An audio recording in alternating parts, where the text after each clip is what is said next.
back. 32 few second delay there. I'm going to get in the college football blog this week. We got a few things to say about a couple situations that happened on yesterday, some of which I'm not happy about, and it's not necessarily what you think I might not be happy about. Well, let me see this. Let me get this out the way first. Michigan USC game, because I'm certain as y'all listen to this blog, we're going to talk about the Michigan USC game first. I know everybody want to hear. I think about it, what the feeling about it. Look, USC played a better game. They're better prepared. They moved faster and flat out. We just got beat. I do blame the coach a little bit being too conservative early in the first half. You got to run. You got to not make it look so obvious the run's coming. I even knew they were going to run the ball. 60% of the time I saw the setup. And they about 8 times out of 10 in the formation, they were running on. It's like they made it too obvious. They got to mix up their looks versus their pass versus their run a little bit better. And defensively, you can't give up 3rd and 25 on a run on a draw play. You just can't. You just can't. Okay. Out the way. Let's see. We're gonna talk about the other team now. Let's see our other favorite little team here too. So I got done Michigan. I'm gonna go into more of the Big Ten stuff for a brief second here.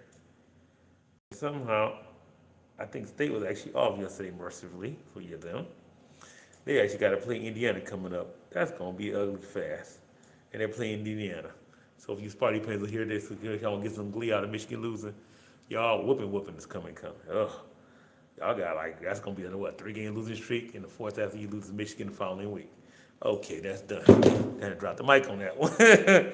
Oh, I got so geeked up. I went back to my on the wrong part of the notes and went back to NFL notes for later on Tuesday somewhere. But okay, now let's talk about some top 25 other Big Ten action.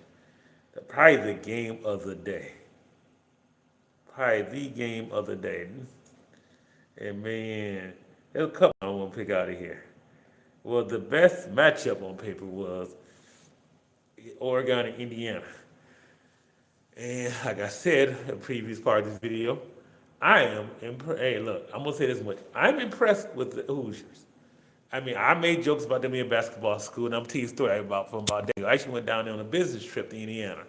I was running like a house preservation company. You know, we deal with the foreclosed houses. We keep them just basically getting boarded up, cleaned out, or whatever. So I'm down there having a meeting down there. So I decided while I'm in the area, I went to South Bend. I stopped by Notre Dame. Decided to go down to Indianapolis. Say, oh, wait a minute. Indiana University is right down the road. So I shot down highway, I think it was actually 46, if I remember correctly, State Highway 46 down to Bloomington, and went down there and saw Indiana. My goodness, it's a very beautiful campus down there. I give them props down there. Went to see the hall, you know, I'm from Detroit, so I look at Isaiah Thomas down the hall, and they were getting ready from Ohio State. And it's like I talked to the students, they basically rolled over and said we were done at that point. They basically rolled over and said they were done, basically before the game started that day. How things have changed down there. Indiana's actually, I consider they were a football playoff team, and now they have a top 5 win against Oregon. Impressive 10-point win. Now, I'm going to talk about the chump of the day on this one. We got a couple here. Let's go top 25, I go Big 10. I'm going to go mix it in a little bit. Utah.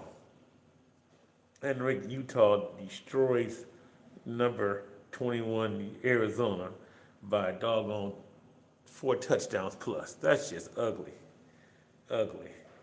No surprises too much anywhere. Georgia, everybody pretty much top end took care of most of their business yesterday, except for 2 teams.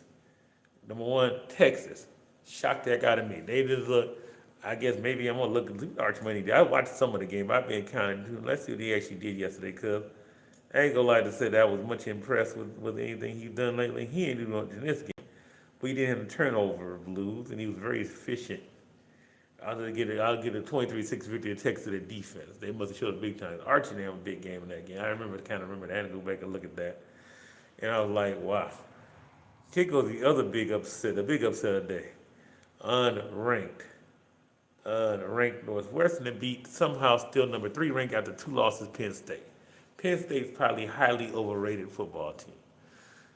And I would say that overrated, they're terrible. And to say they're going to do anything this year, they might be an average Big Ten team at best. I'm just saying. Gee whiz, this be the year Michigan get Penn State. We would destroy Penn State, even with the team we got now. But that's okay. We save it for Sparty and Buckeye. That's all right. with Penn State. But my thing I'm gonna say about that is, when you lose is fine, but you can't go fans. This Penn State fans. I having no trouble constantly. Y'all just got basically somewhat, let's just say, I can't say totally past it, but y'all kind of finally got far in the process of moving on from the Joe Paterno situation. Now you're gonna go garbage at the coach. I understand your frustration. That dude comes, he chokes out. Now he's choking out in other games. They lost 2 weeks in a row to teams that are not even contenders. I get that. But there's no place in time. I hope they can veil all those fans threw that stuff at him and ban them from game ever coming again, because that's ridiculous. That could get somebody hurt or whatever else. I get these coach fans that actually get crazy. I've had one a few years before. I had a few years ago when my little, about 25 years ago when my little cousins were playing Little League football, and I criticized the coach about one of his play calls. And he literally was halfway up the stands about to come up. He walked up the stands ready to have a fight with me. I didn't even come down. I was still up like 20 rows up. I'm like, I'm looking at the coach. He was the only way up there. And of course, he didn't coach no more after that. I don't think he ever coached again after that, what I've heard. I'm just saying is there has to be a line drawn somewhere. You can go verbal all day, but once you start doing physical stuff, that is an absolute no. You do not throw garbage at coaches as a fan. That's terrible. This state should be disgraced for that. If it was high school, they probably would just keep their home games the rest of the season because of that. I'm just saying. Well, okay, I say I got to say for now, I'm done. Any comments, concerns, or thoughts, leave it in the inbox area.